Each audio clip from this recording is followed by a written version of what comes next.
Christina G with the Comedy Time Capsule, and today, what's the date today, Rudy? It's May 7th.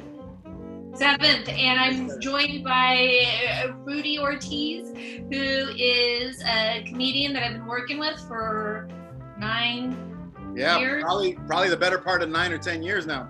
Yeah, 10 years. So I'm so happy to have you here, and thank you for joining me. Thank you for having me.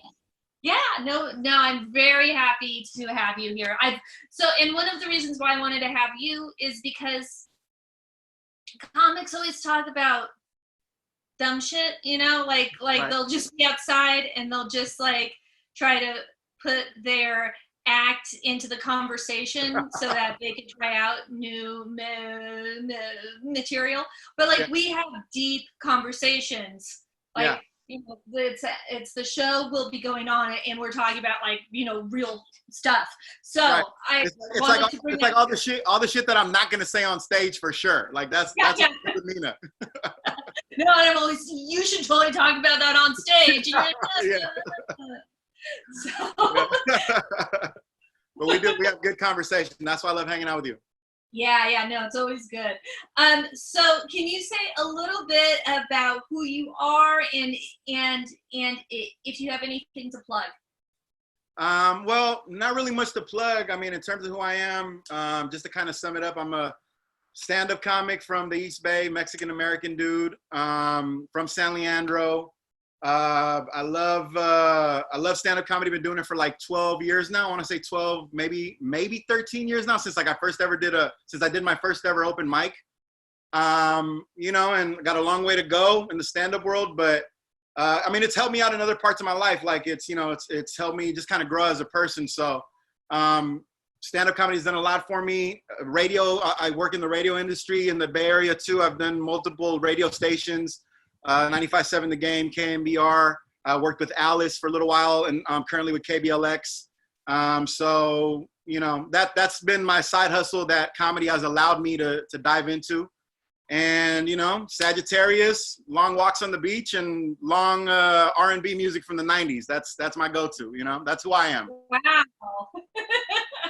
Okay, so you, in your introduction, you said something that I don't always hear, which is that comedy helped you grow as a person. I've seen that actually do the opposite for people, so I was hoping you could say more about that. Well, I mean, when I talk to people about comedy, I always talk about it like a lifestyle more than just what I do at night and what I do to get paid. Something that I do to get paid and make some money. I think of it as a lifestyle. I mean, the reason I say that it helped me grow as a person is because every single day you get an opportunity to make yourself vulnerable. You get an opportunity to put your guard down. You get an opportunity to allow yourself to be criticized by absolute strangers. And not to say that, the criticizing alone is what's going to make you better, but it's the ability to take the criticism in a positive way or take it for what it is. It's the ability to be able to figure out when somebody is trying to help you and when somebody is simply trying to ridicule you. I mean, that's an important thing to be able to decipher, because in life, we always think that so many times we get so defensive that we think that we confuse when somebody's trying to help us with when they're trying to ridicule us, and vice versa. I think that creates a lot of obstacles for people in life in general. It's like, no, dude, like this person's trying to help you. You shouldn't take it as you shouldn't get so defensive about it. So in that regard, comedy has just helped me open up as an individual, as a human being. I kind of refer to comedy as like bungee jumping. I compare the two because it may not be your thing, but if you try it for whatever reason, if you choose to try it even just one time, it's going to leave a mark on you. You know what I mean? Like there's a lot of people out there that obviously have trouble with speaking in public because they're afraid that, they're afraid of the way that they're going to feel. And I've seen people actually struggle with speaking in front of their coworkers or their subordinates at work. I've seen them go do a couple open mics, not because they want to be comics, but because they just want to give themselves that vulnerability. And then they go back to work and they start crushing it at work because now they've been in front of a bunch of strangers trying to make them laugh and it doesn't work. And then they say, hey, look, I still survived that. I'm fine. I'm still intact. Then they go back to their workplace and they use that experience to benefit them, So I just really think that comedy has a way of doing that for people. It could empower you or it could break you down. And I appreciate the power that comedy has in that regard. What do you think that the difference is between it empowering you and breaking you down? Is that how it's received by the person, something in the environment? Is it a culture that, because I know that like comedy cultures are different. Like I go to Missoula, Montana. Everyone is super tight there. They're all great. And so like to hold that vulnerability there is a different thing than when you go to the Comedy Store in Los Angeles, which I personally hated that vibe.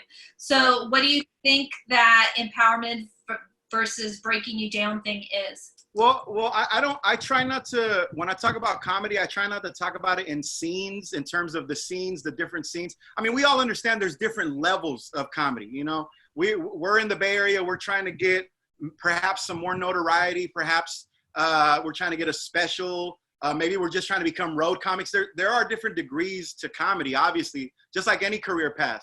But when I say empower you and break you down, I mean that on the general level that all human beings experience. I think comedy is a great tool to test your nerve, just as an individual, just as a person, you know, because it's people know that one of the greatest fears in the world is to do public speaking. Well, I mean, what greater way to test your own mettle than to do something that you're terrified to do? You know what I mean? And comedy allows that for so many people. And for those of us that perhaps public speaking was never our greatest fear or our greatest obstacle, it offers something else. It offers the opportunity to take an idea, to shape an idea, and to present an idea and make it relatable. And honestly, like you're building the type of skills through in that fashion, Nina. You're building the type of skills through a joke that you can apply everywhere else in your life. You know what I mean? To become a person that can, and I'm not saying that I'm this person, I'm striving to be that person, right? I mean, we're always working on ourselves. We're never a finished product or a finished project.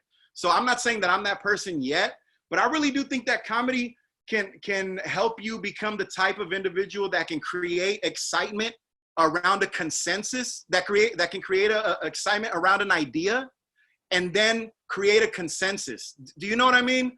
Like it's almost like if you can control a room through humor, you're not that far away from doing other things that require leadership skills, you know, because you know how to create excitement around an idea and then from that excitement, create a consensus, get everybody on the same page.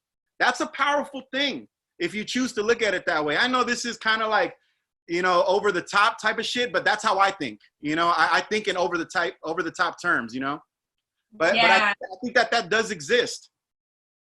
And so how so has it helped you in those ways, or is like your transition into radio part of that? Like how does all that fit with you and what you've taken away from it? Well, I mean, it goes back to what I said at the beginning. It all fits with me because in all the ways that I described, you know, it's helped me grow as a person, plain and simple. It's helped me grow as an individual. And to me, that's my ultimate goal. That's my everyday project.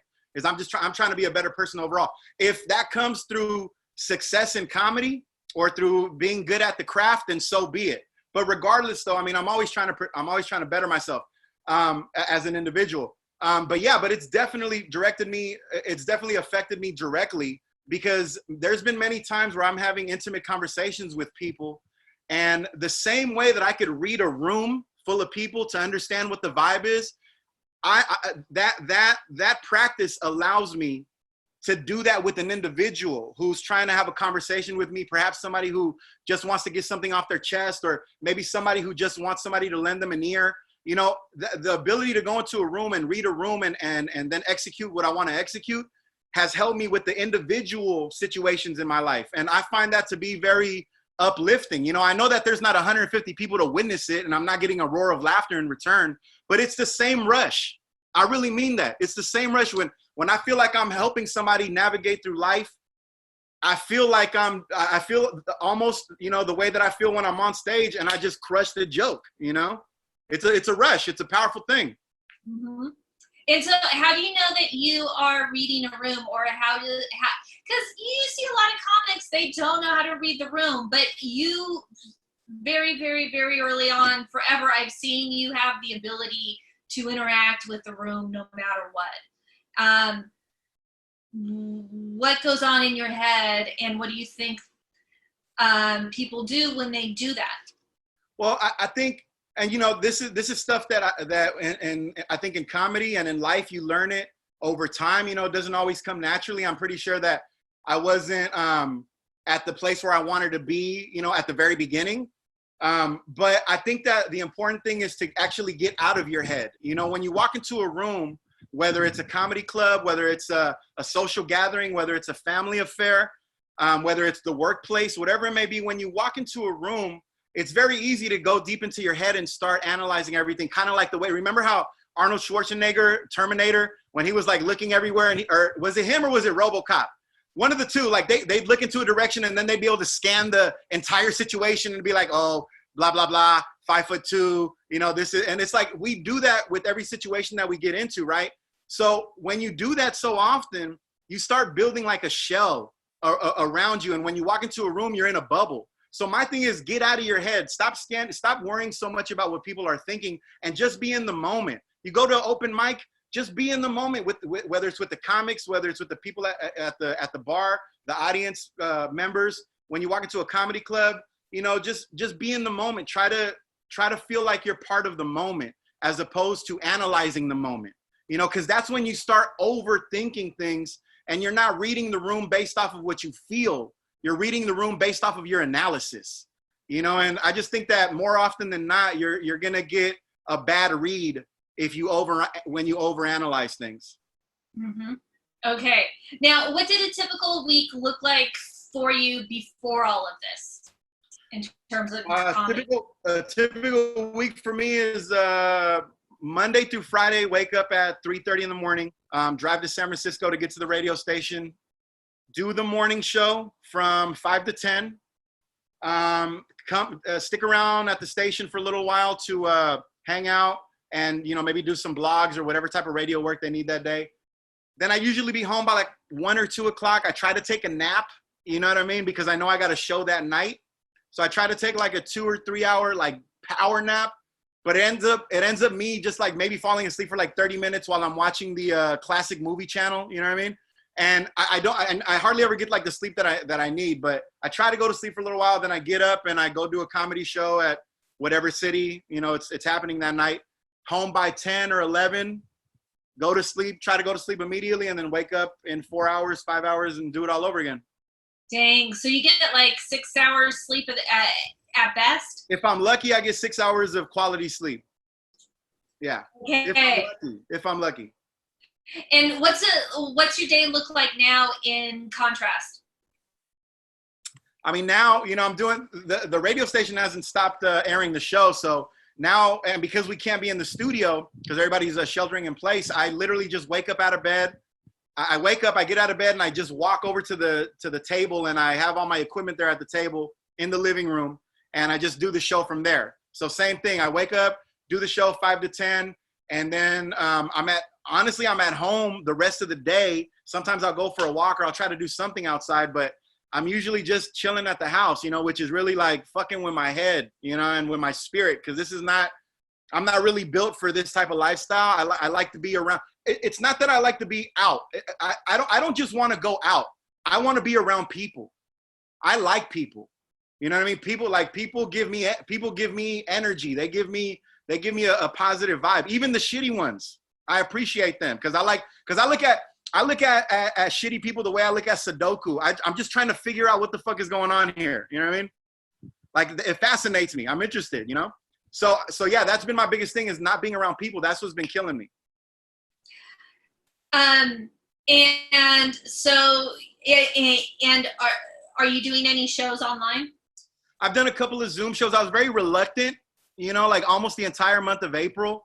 I was very reluctant because I was kind of like a kid that his dad keeps telling him that he's gonna come pick him up after work, and he doesn't lose the faith, but everybody already gave up on it, you know what I'm saying? But he's still in the front, he's still in the window, like, fuck, like, comedy will be here any minute. I know it will. So I was very reluctant to do any Zoom shows in April, but I basically caved, you know, at the beginning of this month in May. I caved, and I was like, fuck it, let's do it. I gotta do something, you know. I feel like I'm just kind of rotting if I don't do something creative. So at least let me, because otherwise, like, I'm just watching Netflix. I watch so much Netflix, Nina.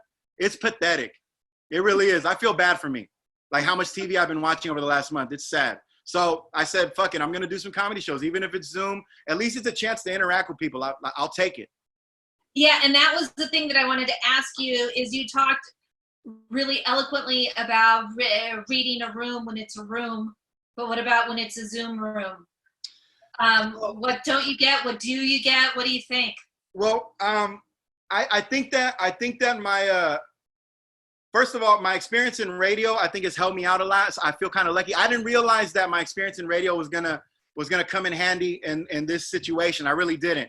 But I think my experience in radio has helped me out because there's a certain cadence sometimes, or a certain rhythm of the back and forth when you're not in the room with somebody. And in the radio world, you're not always in the room with somebody. You're talking to a caller, or you're interviewing somebody, and they're, you know, miles away on their phone. Sometimes you're talking to somebody, a member from the street team that's not in the studio. So I have some experience in doing this, what we're doing right now, this back and forth kind of. It's not even so much about reading the room. It's about understanding the rhythm. That's the Zoom version of reading the room, is understanding the rhythm between the audience members, who's, you know, for a fact, some of them are going to talk. Some of them are going to be distracted. Some of them are going to just, you know, like, be watching something else on the side of their laptop screen. And even like a couple of nights ago, I did a show and somebody had their microphone on and they just literally like talked through the first 20 minutes of the show, you know? So I think when you can, when you kind of understand that part, then you could work with it. After you understand like what the rhythm of the show is going to be, you know what it reminds me a lot of, Nina? These Zoom shows, I've actually learned to appreciate it. It reminds me a lot of podcasting. Because you could tell that the comic is not expecting the type of reaction that they would typically get in a room full of people, obviously. So what I've noticed is that the comic, myself included, I think, you know, we're actually like crafting our jokes and delivering them a lot more carefully, because we're conscious of the fact that nobody's going to be there to just react immediately to our jokes. So what I'm saying is, like, sometimes you'll be on stage and you might fuck up your joke, or you might say something wrong, but like the brunt of the joke is still there, and there's a room full of people. There's an energy already in existence. So when they hear that you dropped the punchline, even though you know you fucked it up, they're still gonna laugh, right? Sometimes. But when you do it this way, when you do Zoom shows, it's almost like, because you're so conscious that the crowd is not there to give you that boost, you're crafting your jokes a little more carefully. And I appreciate that. And so that's why I kind of see like it's more of a podcast, because I noticed that the comics are having more of a conversation. They're trying to deliver all the aspects of their joke. They can't just mail it in, because nobody's going to be there. The crowd isn't there to lift you up when you do mail it in. So I think comics are being a little bit more careful. I know I am, and I appreciate that. I think it's helping me write better. So, but do you see that as different from being in your head? Well, no, it's the same as being in your head. I think it's the same as being in your head. So what you don't want to do is you don't want to be in your head. I mean, again, you don't want to live in that. You don't want to live in that space. You got to understand that there's other circumstances going on. People are going to be distracted. People are going to talk in the background. There may be a delay, you know, on the other side. Like, you have to understand all these things are going on. So just my advice to anybody doing Zoom shows is just be in the moment, you know, just don't try to make it perfect. Just try to deliver your jokes, execute your jokes, put some craftsmanship into it, because this is a great opportunity to do so. And just, you know, don't worry so much about the reaction. Just worry about being engaged. And I think you'll be all right. Yeah. And I think what's interesting, what you said, is to be in your moment and not in the audience's moment, because with that delay, like the first Zoom show I did, there is the delay with the internet. and I'm like, oh, this is like every show that I've done in a marijuana dispensary. Right. Because it takes them a second to process the joke. Yeah. And in the same way, I'm not going to get that same reaction from the Zoom audience. So like there are these weird transition things. Can I point this out? Only because I've been thinking about this lately, but I haven't had a chance to talk about it, and it just popped into my mind. You know, one way that I think we're going to benefit from this Zoom culture, even if it's just a brief time that we're really committed to Zooming, right? You know how I think we're going to benefit, Nina? I think a lot of people, not everybody, but I think a lot of people are going to become better communicators with one another. And the reason I say that is because it takes a level of patience to have this type of conversation that me and you are currently having. There's a level of patience that you have to exercise with one another when you have a device like a laptop separating the two of you, you know? And I think that if you can display that type of patience in a Zoom meeting, I think a lot of us are going to take that same skill set and apply it to a face-to-face conversation. And I think that we'll be willing to listen to each other a lot more. I mean, attentively, you know, like deliberately listen, because we're kind of being forced to do it right now in the Zoom era. Okay, so what I really loved about what you just said, because what like touched me about it was being a person who stutters on Zoom. It's like we are only 1% of the population, but on Zoom, everybody stutters because Zoom is the great equalizer. It's the great equalizer. It really is. For people like me, it is. And so everything that you just said is what people who stutter have been saying that we want from other people. Is that the communication problem isn't with us, but it's with you guys who are interrupting us and who don't have patience. Yeah. And so it's very interesting that you articulated it like that. Yeah. Well, you know, I think anybody who's thinking about what it is that we're going through right now, if you're taking the time to think about it, I think that it's, you know, you're bound to stumble upon this, you know, because if you're thoughtful enough to say to yourself, why is it that I'm having such a tough time having a nice flow and a conversation on Zoom? I mean, if you're thoughtful enough about it, if you just stop and think about it, well, it's because I'm not actually here with the human being. I have to be a little more patient. I have to calm down a little bit. I have to wait and listen to the other person so we can have an effective conversation. So I just hope that whoever hears that, you know, or if you've never heard that, I hope that it stays with you and you take it into consideration. Yeah. So to practice some self-awareness with all of it, with how we communicate. Most definitely. Okay, here I lost my question. Let me see here. Okay. What was your favorite part about doing comedy and your least favorite part when you were doing comedy the old way? My favorite part, of doing, well, I'll start with my least favorite part. My least favorite part is when you just start like having so much fun that, you know, so I know I fell victim to this many times.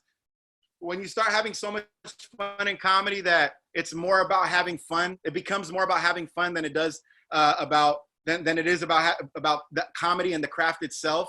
And what I mean by that, for me personally, sometimes I would find myself like in an Uber or a taxi on the way home, drunk as shit. And I know I had a show, but I don't remember where I just came from, you know, and it's like I had a great 15-minute set. But because I enjoyed it so much, like I let my vices take over, you know what I mean? And you start focusing on having fun as opposed to your craft and as opposed to becoming a better comic. Comedy is that type of culture. Like it allows that. It allows you to go get a bunch of free drinks at the bar. It allows you to get high almost every club and everywhere you go because somebody's got weed or more than that, you know what I mean? So comedy, as much as I love it, it's also been like a doorway to my worst side, you know what I mean? Because I'll go out there and I'll have too much fun, and then it's about having fun and not about the art form. So that's. And so let me ask you about that, because you said that comedy's made you a better person. How, when you have all those vices available? Well, I already had a shitload of vices before comedy. Okay. So yeah, that was already there. You know, this is just. Comedy just became a tool where I can access it a lot easier. You know what I mean? No, but I mean, but I do mean that. I know I just described like a shitty side of myself, but it's the truth But I do mean what I said when I said that comedy made me a better person, because I mean, just because you have vices and just because you put your guard down and show your ass from time to time, it doesn't mean you're a bad person. It just means that, you know, you need to work on your habits, you know what I mean? Like really bad. But on the other side, like when I'm focusing on the craft, no, it's most certainly helps me out, you know, in all the ways that I described earlier. It enhances all the good sides of Rudy as opposed to the shitty sides, you know? Okay, why did you start comedy? Was it always something you wanted to do? And why did you start it when you did? Okay, just to complete that first question, that's what I hated about it. But what I loved the most about comedy is the interaction that I have with the comics. That is what I get a kick out of the most. I love meeting the comics and getting to know them off stage, legitimately. You know what I mean? I love the crowds. I love the audience members. I love the laughter. I love all the free drinks and all the free weed. That's all great. But the greatest, you know, gem for me in comedy is getting to know the comics. Again, even the shitty ones. I don't mind. Like I like people, you know, so this is giving me an opportunity to meet a lot of intelligent and interesting people along the way. So that's been my favorite thing. But wait, what was his next question? Oh, it was okay. Why did you start comedy? Was it something you always wanted to do? And then when you did start it, was it because it was a thing right there, or was it just what? No, well, I started comedy because, yes, I mean, I always wanted to do it, you know, ever since I was a youngster. I remember in 7th grade, I did a talent show where my little sister, it was actually my little sister's idea. And she said, hey, Rudy, she was in 4th grade. She goes, hey, Rudy, we want to do this talent show. You know, will you help us write the skit? And I said, sure. You know, so her and her 2 friends got together. I met up with them one day after school and we wrote this skit out. And it was this skit about, you know, 3 students, which was them, and then a teacher, and I was the teacher, but the teacher didn't know shit. Like the teacher was the dumbest dude ever, right? Like just a dimwit, right? So I remember being up there in 7th grade, and I remember, you know, we were doing the skit and I was like super nervous because we were like, this is my first time performing. And I remember I dropped the first joke, Nina, and I shit you not, I've never smoked crack before, but I get the feeling that this is what crack feels like the first time you smoke it. You know what I mean? I remember I dropped the punchline and the cafeteria exploded with laughter. And at that moment, you know, I knew that I could do something. There was something that I was doing in this moment that was very powerful. And I got seduced by it. And then after that, I had always been a ham. But after that moment, I was a ham with purpose. You know what I mean? Like I really felt like I was gonna, like I could turn this into something. So it became a focus of mine. And many years later, when I was like about 23, 24, the way I started doing comedy was I was rapping at the time, you know, because I think most Bay Area guys that grew up in my generation, like you're not really a Bay Area dude unless you rapped at some point, right? So I was rapping at the time, and I was like really recording music, and I took it very seriously. Like I had all the proper equipment. But what I would do is in between takes, I would be in the booth with the headphones on and the microphone, looking real rapperish. But in between takes, I would crack jokes to the guy who was recording it. So one day the guy goes, "Hey man," he goes, "Dude," he goes, "you should go to a comedy club, man. You should go to a comedy club and just tell some jokes, man. You hella funny." And I was just sitting there, just like smoking a blunt. And I was like, yeah. I was like, I will try that. So that might have been the weed, just, you know, talking. But a couple of days later, I looked up comedy clubs in the Bay Area. Lo and behold, I come across Tommy T's in Pleasanton. Much love, Tommy T's. That's my home club. I got crazy love for that place. They had an open mic on Mondays / karaoke, even better. So I started going there on Mondays and Tuesday. I think it was Tuesday open mics. And that's how I started doing comedy. And I hit the ground running, and I bombed a couple of times, and I did really well a couple of times, but I never looked back. Never looked back after that. And was Tommy T's in San Leandro when you were growing up? I think so. I want to say yes, but maybe when I was a kid, like a youngster, you know? Yeah. Because it was in San Leandro at one point. And then I believe they moved to Concord or Walnut Creek, something like that, and then Pleasanton. Yeah. Because I grew up in San Leandro from 1st grade to 5th grade, and I'd always see it. I was like, ooh, when I'm 18, that's where I'm gonna go, and I'm gonna go hang out there, and I had all these visions because I didn't want to be a comic, I just wanted to be a groupie because I didn't think I could do comedy. Wow, what an ambitious kid! I know. And so I was like, oh, I'm gonna go to like Lions afterwards because they had that Lions center. Yeah, that skillet.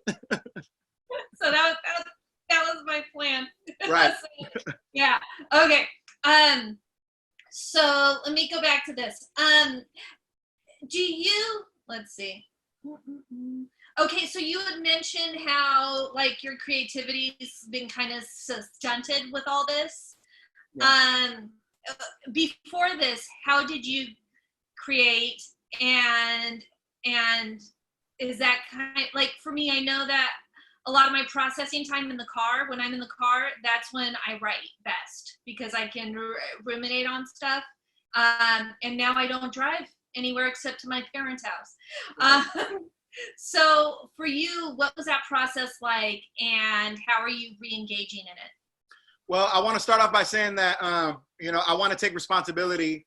I always want to take responsibility. I take responsibility mostly for my creativity being stunted currently, mostly because I've been extremely stubborn. I keep on thinking that comedy is going to come back. I keep on wishing for it. I keep on saying to myself, oh, they're going to open shit up, pretty soon. You are in denial. Yeah, I've been in denial, for sure. I've been in denial. So that's why I haven't been writing the way I should. That's why I haven't been doing other things, other outlets, that are for creatives as well. Even podcasts, as much as people talk shit about them, I love them because there's an opportunity there to, you're creating a back and forth with somebody. So I want to admit to that, and I want to take responsibility. Like a true creative is going to find a way to create something. So I've just been extremely stubborn. But yes, obviously it's taken away my bread and butter. My bread and butter has been going out and telling jokes to crowds, and I've not only has that become like the functionality of my life, but it's my passion. So I feel less without comedy, you know what I mean? And what I've been doing lately is I've just been writing, not even necessarily jokes, just put pen to pad and just write, even if it's just stream of consciousness. Just getting my ideas down on paper has helped me out a lot. I really just started doing that maybe like a week ago, deliberately every single day, because I'm finally kind of getting out of the cloud of denial. So writing, which is, in my opinion, it's the basis for stand-up comedy and a lot of things, but just putting pen to paper alone has helped me out a lot. Again, not necessarily writing jokes, but just expressing my ideas. That's what I've been doing recently to kind of make up for lost time and for like that void that I feel. Well, but I can picture you being one of those people who writes on stage more than writing off stage. Well, that's true. That's true. Yeah. I've seen you interact. I mean, a lot of my tags, the premises, I usually bring the premises up there, the stuff that I've written down. But sometimes a lot of the premises will come from things that I made up on stage. And then when I get off stage, I'm like, damn, that's a good idea. I should write that down. And then that'll be a premise for the future. But yeah, a lot of my tags, sometimes even the punchline will come up on stage, a lot of comics know what I'm talking about. Sometimes you just have like that energy in the moment, and it's like you strike when you find gold, you're like, this is going to be good. I'm going to say it right now. And it's just perfect, So yeah, I do write a lot on stage, but at the same time, even though, because I write as I go, because I'm like, sometimes I say a lot of shit just as I'm going. I let a lot of stuff go by the wayside too, because you don't remember every single thing you said, Yeah. So how do you think COVID and the quarantine, mostly COVID, and the repercussions of it, how do you think that's going to change comedy? Well, I know initially, Nina, it's going to change it drastically. I mean, obviously, right now it's completely changed it because we're at one end of the spectrum where there is no comedy. There's no stand-up comedy, just plain and simple. You can't be okay, let's ask you though, so can you, because Eric Summers, who I love, but he's got some opinions. He says that stand-up comedy can only happen if you're in front of a live audience. Um, Is that true? no, And is that I don't think that as a general statement is true. But I do agree with the sentiment that I think that Eric might be trying to convey. I don't want to speak on his behalf, but when I hear those words, the sentiment that I get out of that is that true stand-up comedy, the art form of engaging with a crowd and being in the moment, because part of the art, it's part of the art form of stand-up comedy is being in a room and feeling the tension of human beings' eyeballs just scorching through you. That's part of the deal. So not to say that Zoom comedy shows are not stand-up comedy. They are. But there's a difference between ice hockey and field hockey. You understand what I'm saying? It's not, it's the same concept, but it's not the same thing. And we know it's not. And I'm not going to sit here and tell somebody who plays field hockey that they're a terrible athlete or that they're not a real athlete. I'm not going to say that. It's just not the same game. Similar rules, not the same game. So I totally understand that. I agree with that sentiment. If in fact, that's what he was trying to say. But I mean, can we continue to do stand-up comedy? Yeah, we can. But there's going to be a lot of us out there that we're always going to feel that we're not doing it the way that we really want to do it. We really want to do it a certain way. And that's with the live audience in a room where it's just you, the microphone, and a shitload of judgmental individuals. That's what I want. I want that. Yes, and we're going to get to that judgmental part very soon because I got some ideas there. But how do you think comedy is going to change once we can start going back to clubs? Well, this is where I lose people sometimes. I think right now, like I said, we're at one end of the spectrum, the drastic side where there's no comedy whatsoever. So we're already going through that change. But when people start feeling a little more comfortable with going back out, I still think that there's going to be a lot of hesitation for folks to do particular things, like go to a comedy club. I think people are going to be more than willing to go to a restaurant, because in a restaurant you can create space. In a comedy club, it's very difficult to create space. Sometimes the point is for you guys to be close knit together. You know what I mean? So I think a lot of people are going to be very hesitant to participate in comedy and in other activities where you have to be almost shoulder to shoulder with other human beings. But here's the thing though. I don't think that that's going to last. I know my fellow countrymen. I've seen us go through bouts of fear and reclusion before. We don't have the internal fortitude or the attention span to keep this behavior going on forever. Eventually, we are going to just say, fuck it, and get back out there, because there's money to be made, there's money to be spent, and there's fun to be had. And eventually, if I know my countrymen the way I think I do, eventually we'll just be like, they're doing it, fuck it, I'm gonna do it too. And then this will all be a thing of the past. Now, can I give you a timeline? I mean, I don't know, maybe a year or two. You know what I mean? I remember what's happening right now with COVID reminds me so much of 9/11, not the action of the planes hitting not the terrorism versus the disease. That's not what I mean. When I say that, people always think that I'm comparing the terrorist to the disease. There's some similarities there, but that's not what I mean. What I'm comparing is the fear that we're all experiencing. This reminds me so much of 9/11. And after 9/11 happened, we went through a bout of fear, a bout of reclusion. We didn't want to be involved in anything. We wanted to be safe at home, stay away. But that eventually wore off because, again, I know my countrymen, we don't have the internal fortitude to keep this behavior going. We get distracted way too easy and we forget way too fast. Mm-hmm. And so with all of that in mind, do you think that, okay, so this is kind of why I'm doing this, is that stand-up comedy to me is a relatively new art form. Like, they've had people painting in caves forever. and so visual arts has been developed. But stand-up comedy, you could say, goes back to vaudeville, or it goes to but I would date it at like Lenny Bruce in terms of modern stand-up. So there's been no Black Plague, there's been no Spanish flu. This is our first pandemic. And Jorge Sanchez, who I interviewed, said that the Renaissance came after the Black Plague, and that was a Renaissance in art. Right. Do you think that there will be any changes to our sensibility, both as the comics, but also as the audience, in terms of how people will process humor? Well, I appreciate the notion of looking at the Renaissance and how it came after the Black Plague. I appreciate that, and actually, I think there's a lot of validity behind that, because I know myself, I've been kicking around this idea with other people of how not only is this a great, the era of Corona, not only is this a great pause, but it could also be a great reset.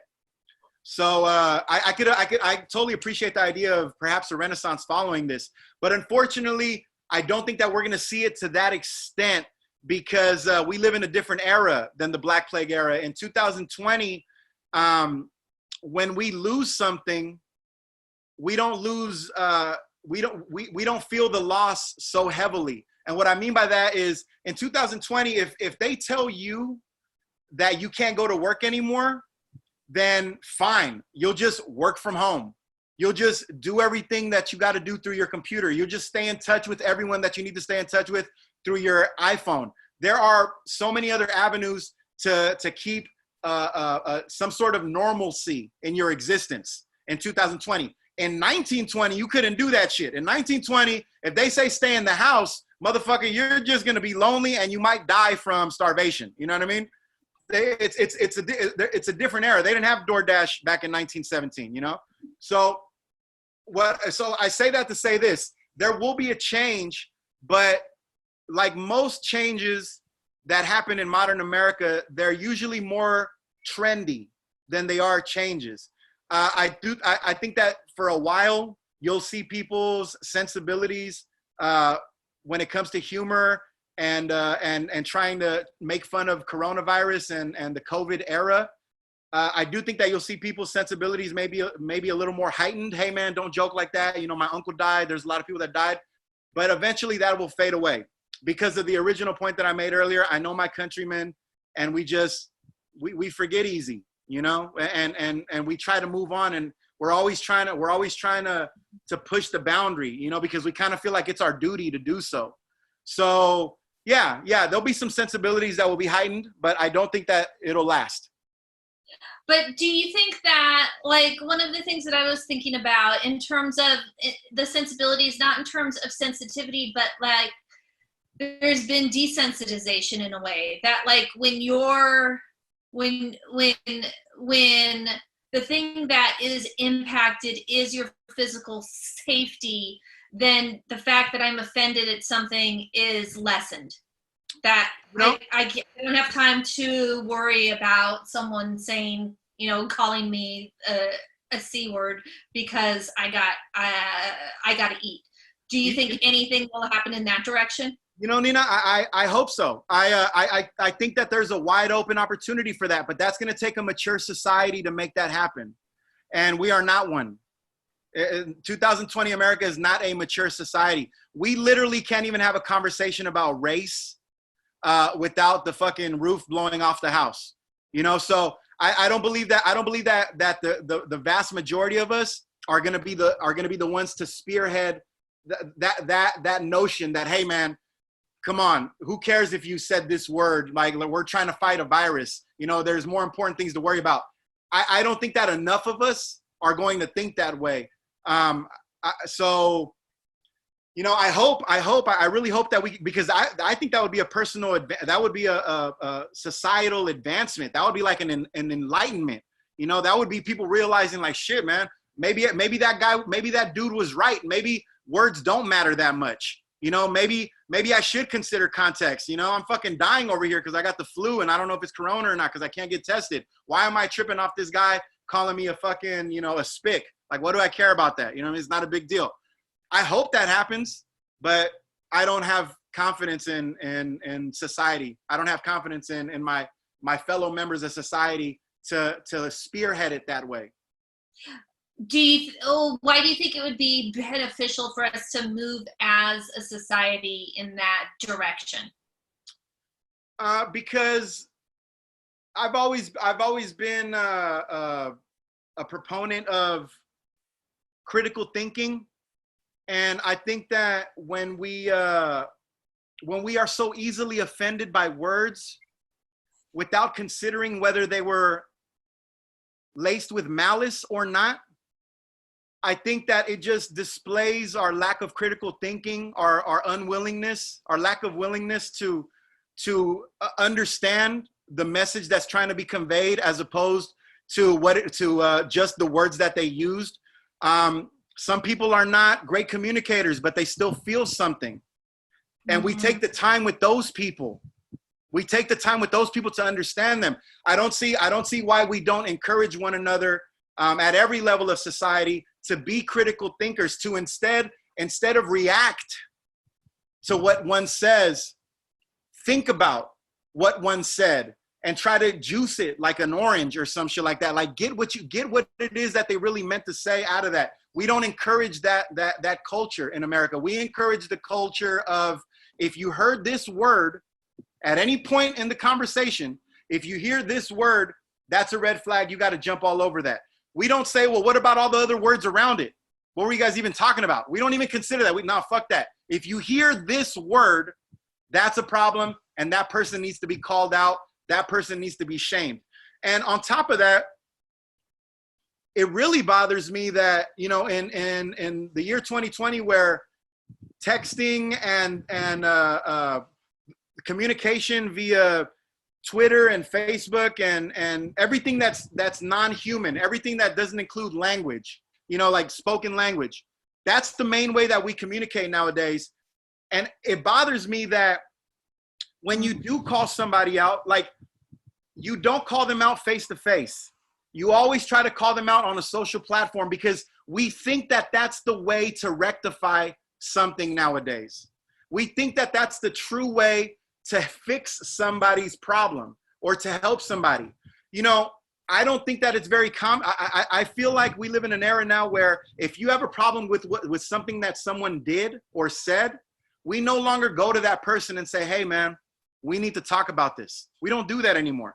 Now we think that the only appropriate route is to go to social media so that everybody could see us put this person on blast and everybody can applaud us for checking that person and for fixing the situation, because we need to call them out and people need to get canceled. I think that that's a super arrogant way to be noble. Super arrogant. Like, why do you want so much applause if you're trying to do something noble? That kills all the nobility from it immediately, you know? So, you know, I just think that it's important that we become critical thinkers so that we can encourage one another to break down what it is that we're trying to say to one another, as opposed to just react and get absolutely nowhere. Because that's what we've been doing for like the last 10 years at least, getting absolutely nowhere with one another. You know, and it's interesting that you say 10 years, because that is about the time that me and you have both been doing comedy. And so we have been we've never known comedy without that context. Yeah. Do you think that, because I mean, I see comedy as having the ability, because people have changed my perspective because of stand-up, because Chris Rock has influenced how I think about race, and Paul Mooney has framed things that make me understand the Black experience more.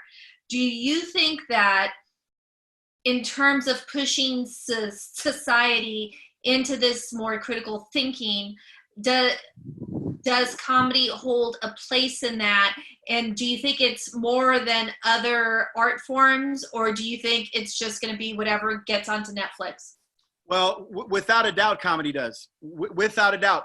just like music has a special place in the soul, I really think that comedy has a special place in the mind.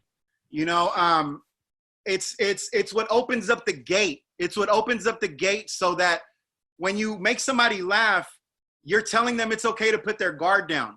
And then from that moment on, you can infiltrate their mind or their heart with whatever sentiment it is that you're trying to convey. Hopefully you're trying to do something positive and uplifting. But comedy is that powerful. Laughter is that powerful that through laughter, somebody could even send you a devious message, you know?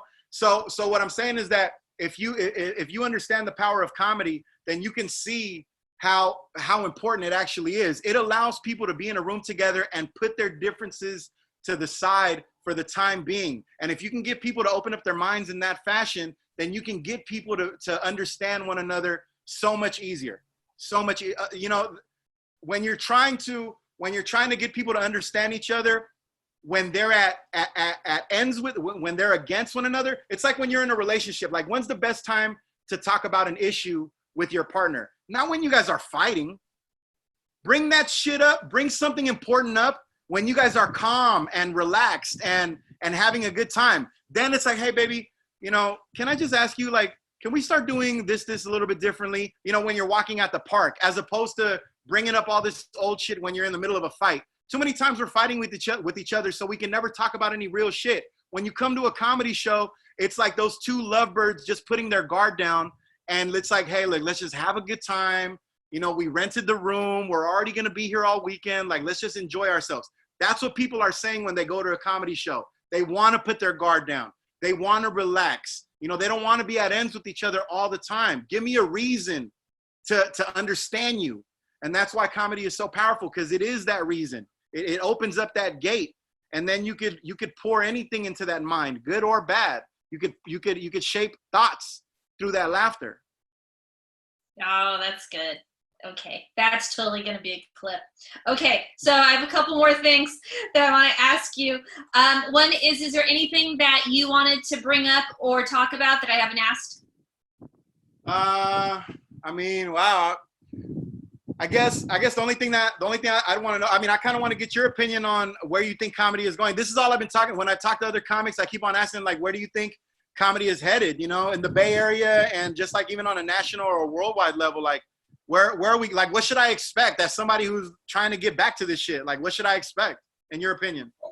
Well, I mean, I think one thing is where are the venues going to be? And I was talking to Dina Ware, who's in San Jose, who produces shows, and she's like, with some of the dive bars closing, we won't have those venues to develop ourselves. And so I wonder if and she was like, so if there's less of those venues, there's less opportunities, and is it going to be like comedy Darwinism? That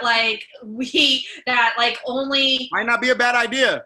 May not be so bad, that only truly good comics will be up there. But of course, we know from our 10 years of doing comedy, it will be good comics and people who kiss ass. So that combination of things will be there. It's my greatest fear in all of this is that once Cobb's opens up, once a Punchline opens up, once Tommy T's opens up, that YouTubers will be headlining and you will be opening for a YouTuber, because they're the ones who have gotten famous in this time, and they have 10 minutes and then they bomb for an hour and then they take pictures, and that is like my most, like, when I'm really in the darkness, that's what I see. But Nina, if you were a YouTuber though, wouldn't you view this as a great opportunity to just remain a YouTuber and become like the supreme YouTuber? Because, you know, if you're into, and by the way, you know, the people who are on YouTube and do a lot of social media comedy, they're not all stand-up comics. No, and you see that when they go to the comics, when they go on stage. Because right. Even Tom Green, I love Tom Green. I think he's a great guy. His stand-up is meh. So. Right. But you know, the club, obviously the club wants people to come in. The club wants somebody that's going to attract people, you know? But if I'm a YouTuber, I'm looking at this opportunity like, shit, great. I don't even have to do anything, and my competition is now blown out the water. Because most of us, like me, like, I've been doing stand-up comedy for a while now, but I'm nowhere near on the level of a YouTuber who knows how to like create great content and put it on YouTube.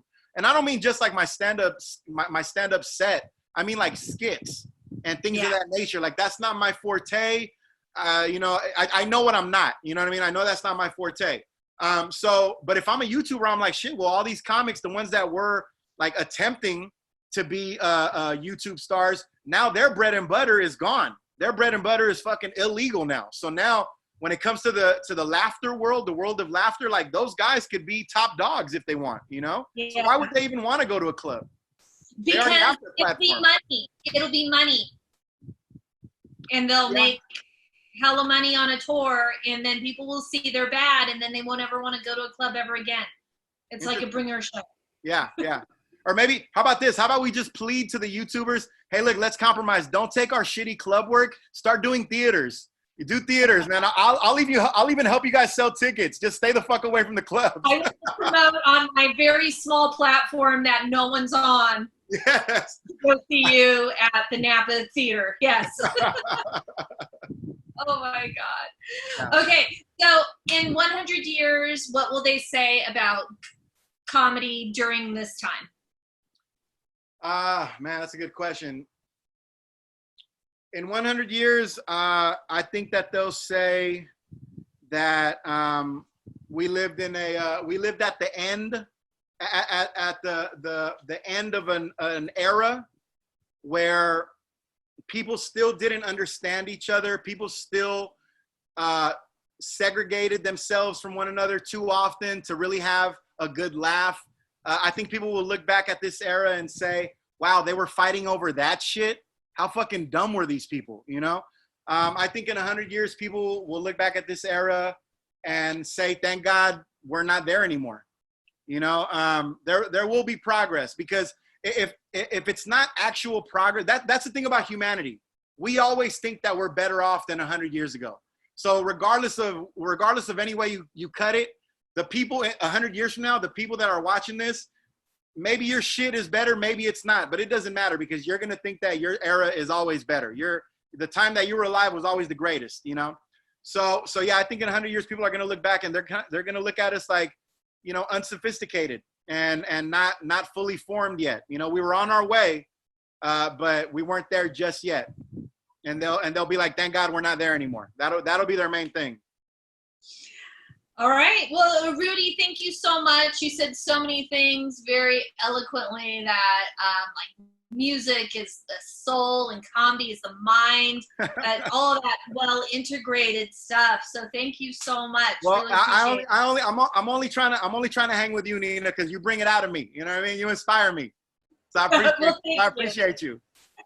Appreciate that. And also, is there any place where they can find you online, or do you have a Venmo? That's where they can find me. They can find me you know where they can find me? They can find me in my car from 3 to 7 listening to sports talk radio, because that's what the fuck I do just to not be in the house. No, I mean, honestly, just go to my Instagram. It's Rudy Ortiz, @It's Rudy Ortiz. That's my Twitter handle as well. RudyOrtiz.com if you want to see the whole package. But yeah, just those are my handles, man. Just come check me out, and hopefully just remember that handle and that name for when comedy clubs actually do open up, and come check out an actual show. That'd be great. All right, Rudy, thanks so much. Right on, Nina. I appreciate you. Okay, thank you. Okay. All right, thanks, Rudy, for reals now. All right, Nina, take it easy, okay? Yeah, you too. Take care. Bye-bye.